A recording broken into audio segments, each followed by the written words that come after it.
ఇప్పుడు రాత్రి 12:15 అవుతుందండి. అర్ధరాత్రి 12:15 అవుతుంది. తెలంగాణ సమాజం చేసుకున్నటువంటి దురదృష్టమో ఈ దరిద్రమో ఏందో అర్థం కాదు. ఈ రాష్ట్రానికి హోంశాఖ మంత్రి లేడు. మనం అనుకుంటున్నాము రేవంత్ రెడ్డి హోంశాఖ మంత్రి అని చెప్పేసి, కానీ హోంశాఖ మంత్రి రేవంత్ రెడ్డి కాదు. నాకు తెలిసి రేవంత్ రెడ్డి ఆ శాఖని ఆయన దగ్గర పెట్టుకొని దానికి ఒక షాడో హోంశాఖ మంత్రిగా లోకేష్ నాయుడుకి అప్పచెప్పినట్టు కనపడతా ఉంది చూస్తూ ఉంటే. ఎందుకు ఈ మాట అంటా ఉన్నాం అంటే, ఇప్పుడు వాస్తవానికి మన కేవీఆర్ మీద నమోదైనటువంటి కేసు ఏదైతే ఉందో ఈ బొబ్బిలి పిఎస్లో, ఆ కేసే ఒక ఫాల్ట్ కేసు.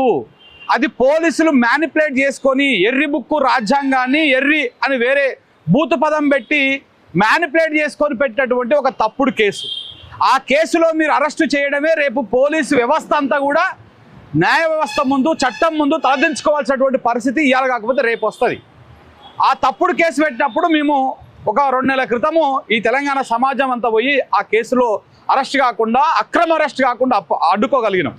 తర్వాత ఆ రోజు అడ్డుకోగలిగినాం కాబట్టి ఇవాళ మరో గాదె సాయికృష్ణ లెక్క వెంకటరామరెడ్డిని మేము కాకుండా కాపాడుకోగలిగినాం. ఒకవేళ కనుక ఆ రోజు అరెస్ట్ అయి ఉంటే మేబీ మరి గాదె సాయికృష్ణ చేసినట్టే మాయం చేసే వాళ్ళేమో ఈ పోలీసులు.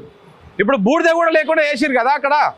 సేమ్ అట్లనే ఏదేమో అక్కడ సొంత రాష్ట్రంలో ఉన్నటువంటి పౌరులకే ఆయన చనిపోతే డెడ్ బాడీ అందిస్తేందుకు కూడా కనీసము జాలి చూపినటువంటి ఏపీ పోలీసులు ఇప్పుడు మా తెలంగాణ బిడ్డని కనీసం మాకు జాడ చూడనిద్దురా. ఆ రోజు మేము అడ్డుకున్నాం. కానీ ఇవాళ మళ్ళా వచ్చి కనీసం ప్రొసీజర్ ఫాలో అవ్వలే.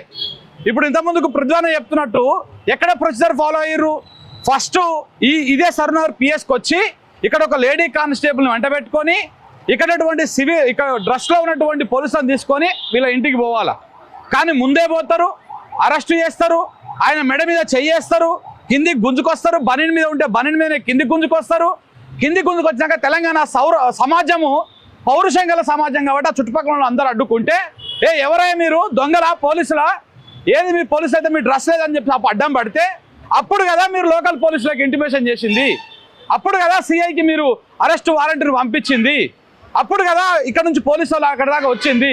అంటే ఏపీ పోలీసులు వచ్చినటువంటి వాడు పోలీసా దొంగనా వాడు ఎవడా అనేది మాకు తెలియదు. కానీ ఈ పోలీసులు వచ్చినాక వచ్చింది ఏపీ పోలీసు అని మాకు తెలిసింది. సో కాబట్టి ప్రొసీజర్ వీళ్ళు ఫాలో కాలే. ప్రొసీజర్ అక్కడ ఫాలో కాలేదు. ఈ అమ్మాయి అక్కడ తన భర్తను అరెస్ట్ చేస్తూ ఉంటే అడ్డం పడితే ఇష్టం వచ్చినట్టు గుంజుతాడు. వాడు మనిషా లేకపోతే వాడు ఎవడా నాకు అర్థమైతే లేదు. నువ్వు అక్కడ లేడీస్ ఉన్నారు, వాళ్ళతోని చెప్పించాలి. ఇష్టం వచ్చినట్టు గుంజుడేంది, ఎడబడతాడు ముట్టుకోవడేంది. ఆ చిన్న పిల్లలు ఉన్నారు అక్కడ, ఆ పిల్లల మొహం కూడా చూడట్లేదు. మరి అంత ఉగ్రవాద వెంకటరామరెడ్డి, లేకపోతే ఏమన్నా తీవ్రవాద, ఏమన్నా అదే చేస్తా ఉన్నాడా? ఈ మధ్యలో కూడా వాడు జబర్దస్తోడు 2 రాష్ట్రాల మధ్య చిచ్చు పెట్టిండు. వాడిని పట్టుకోరి పోయి ఇట్లా పట్టుకోరి, తెలంగాణలోకి దమ్మున్నది మాట్లాడండి కదా, వాడిని పట్టుకొని పోయి ఇదే పౌరుషం చూపించండి. మీరు పోయి ఇలా వచ్చి అరెస్ట్ చేస్తారు. ఇటు తీసుకొచ్చి ఏదో చూపించినట్టు ఇక్కడ పోలీస్ స్టేషన్ చూపించుకొని బయటికి వెళ్ళి గుంజుకొని పోతారు. 200% రేవంత్ రెడ్డి గారికి నిజంగా కూడా ఏ మాత్రం చిత్తశుద్ధి ఉన్నా వచ్చినటువంటి పోలీసులను 24 గంటలు దాటక ముందుకు అరెస్ట్ చేయాలి. కేవీఆర్ను ఇమ్మీడియట్గా విడుదల చేయాలి. వచ్చినటువంటి వాడు పోలీసోడా కాదా క్లారిటీ ఇవ్వాలి. అసలు ఆ డీజీపీ గారికి ఫోన్ చేసిర్రా? ఈ రాష్ట్ర పౌరుని ఎట్లా తీసుకుపోతారు మీరు? ఏ రకంగా తీసుకుపోతారు? అది కేసే కాదు, అది ఫాల్ట్ కేసు, అది ఒక ఫేక్ కేసు. అది ఆ ఫేక్ కేసులో ఎట్లా అరెస్ట్ చేసి తీసుకుపోతారు? సో ఇలా చాలా అంశాలు ఉన్నాయి. ఈ రాష్ట్ర పోలీస్ వ్యవస్థను మొత్తాన్ని లోకేష్ చేతిలో పెట్టిండు రేవంత్ రెడ్డి. కాబట్టి ఇలా కళ్ళు మూసుకొని కూర్చున్నాడు. అది ఏదేమైనా ఇప్పటికైనా తెలంగాణ సమాజం అని తెలుసుకుంటూనే ఉన్నది. ఒకవైపు చూస్తున్నాం మనం 2 రాష్ట్రాల మధ్య ఎలాంటి పరిస్థితులు ఏర్పడతా ఉన్నాయో చూస్తున్నాం. ఇక్కడనే వాళ్ళు ఉంటారు, ఇక్కడనే వాళ్ళు పరిపాలన చేస్తారు. ఇప్పుడు చంద్రబాబు నాయుడికి బోనస్ రాష్ట్రం అనమాట మన తెలంగాణ. అక్కడనేమో సొంత రాష్ట్రం, ఇదేమో బోనస్ రాష్ట్రం. ఇక్కడనేమో ఎవడైనా ప్రశ్నిస్తే వాడిని అరెస్ట్ చేయాలి, అక్కడనేమో ప్రజలను భయపెట్టేసి దోసుకొని తినాలి. సో ఈ రకంగా జరుగుతుంది. ఏమైనా సరే కేవీఆర్ పట్ల ఏదైనా Hyderabad outer ring road exit number 8 వద్ద కాల్పుల కలకలం అంట. మోస్ట్ వాంటెడ్ క్రిమినల్ పై పోలీసులు కాల్పులు జరిపినట్టు సమాచారం అంట. నిందితుడిపై ఏపీ తెలంగాణలో పలు కేసులు నమోదంట. ఎవరైనా ఈ క్రిమినల్ ఎవరండి? మా కేవీఆర్ అయినా ఏంది ఇది? మీరు ఇప్పుడు చూపించాలి ఇది ఎవరు, ఈ క్రిమినల్ ఎవరు? ఈ ఎగ్జిట్ నెంబర్ 8 దగ్గర క్రిమినల్ మోస్ట్ వాంటెడ్ క్రిమినల్ అని చెప్పేసి కాల్పులు చెప్తా ఉన్నారు. మరి బయటకు రాకుండా ఏమైనా కేసులు పెట్టి అక్కడ ఇప్పుడు ఈ తెలంగాణలో కూడా ఇది ఫ్యాషన్ అయిపోయింది. ఏడబడితే ఆడ కేసులు పెడతారు, అరెస్ట్ అయినప్పుడు అవన్నీ బయటకు తీస్తారు. మరి అట్లా ఏపీలో ఏమైనా కేసులు పెట్టిర్రా? ఈ కాల్పులు ఎవరి మీద జరిగినాయి ఇప్పుడు చెప్పాలి ఇమ్మీడియట్గా. తెలంగాణ సమాజానికి చెప్పాల్సినటువంటి బాధ్యత తెలంగాణ రాష్ట్ర డీజీపీ గారి మీద ఉన్నది.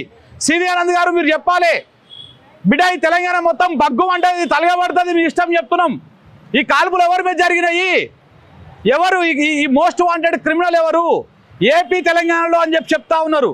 ఇక్కడ చూస్తుంటేనేమో ఒక దారుణంగా గుంజుకపోయిర్రు. ఇవన్నీ అనుమానాలు వస్తూ ఉన్నాయి. ఈ అనుమానాలన్నీ నివృత్తి కావాలంటే ఇమ్మీడియట్గా రాష్ట్ర పోలీస్ యంత్రాంగం రెస్పాండ్ కావాలి. ఏపీ పోలీసులు దీని మీద ప్రకటన చేయాలి. కేవీఆర్ మీ దగ్గరనే సురక్షితంగా ఉన్నాడా? ఒకవేళ సురక్షితంగా లేకపోతే ఇవాళ అరెస్ట్ చేసిన సమయానికి రేపటి కనుక మీరు బొబ్బిలి కోర్టు లోపల మీరు సురక్షితంగా రిమాండ్కు తరలించకపోతే రెండు రాష్ట్రాల మధ్య చాలా సెన్సిటివ్ అంశంగా మారేటువంటి అవకాశం ఉన్నది. సో కాబట్టి రెండు తెలుగు రాష్ట్రాల పోలీసులు ఒక ప్రకటన చేయాల్సిన అవసరం ఉన్నది. ఈ కాల్పులు ఎవరి మీద జరిగినాయి, ఎక్కడ జరిగినాయి, ఏంటి అనేది చెప్పాల్సినటువంటి అవసరం కూడా ఉన్నది. కుటుంబానికి అండగా ఉండాల్సినటువంటి అవసరం కూడా ఉన్నది. ఎవరన్నా ఈ కాల్పులు ఎవరి మీద జరిగినట్టు మరి ఇప్పుడు